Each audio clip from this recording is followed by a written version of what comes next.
चादर बुनने वाले पति पत्नी की कहानी। यह कहानी है छोटे से गांव सूरजपुर की, जहां की हर सुबह नए रंग और खुशियों से भरी होती थी। इस गांव में रहते थे अनमोल और उसकी पत्नी राधा। अनमोल एक कुशल बुनकर था और उसकी बनाई चादरों की दूर दूर तक मांग थी। राधा एक अद्भुत गृहिणी थी जो अपने परिवार और गांव वालों का हमेशा ध्यान रखती थी। गांव में हर साल एक मेले का आयोजन होता था, जिसमें सभी गांव वाले और आसपास के गांवों के लोग शामिल होते थे। मेले में हर प्रकार के खेल, दुकानें और सांस्कृतिक कार्यक्रम होते थे। इस बार का मेला खास था क्योंकि इसमें एक विशेष प्रतियोगिता होनी थी, सबसे सुंदर चादर की। अनमोल ने सोचा कि वह भी इस प्रतियोगिता में हिस्सा लेगा और अपने बुनाई कौशल को प्रदर्शित करेगा। उसने राधा को अपने विचार के बारे में बताया और राधा ने उसे पूरा समर्थन दिया। दोनों ने मिलकर योजना बनाई और अनमोल ने एक अद्वितीय चादर बुननी शुरू की। चादर में उसने गांव के विभिन्न दृश्यों और प्रकृति के सौंदर्य को उकेरा।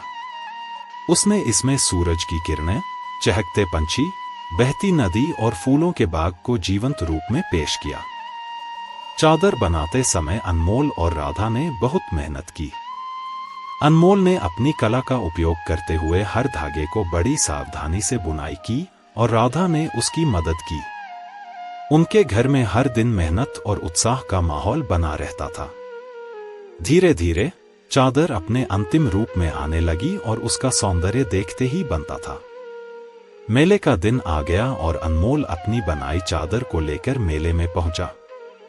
मेले में बहुत सी सुंदर चादरें थीं, लेकिन अनमोल की चादर सबसे अलग और खास थी। लोगों ने उसकी चादर की बहुत तारीफ की और सभी को उसकी कला का लोहा मानना पड़ा। प्रतियोगिता का परिणाम घोषित हुआ और अनमोल की चादर को सबसे सुंदर चादर के खिताब से नवाजा गया। अनमोल और राधा बहुत खुश हुए। उन्हें पुरस्कार स्वरूप एक बड़ी राशि और एक सम्मान पत्र मिला।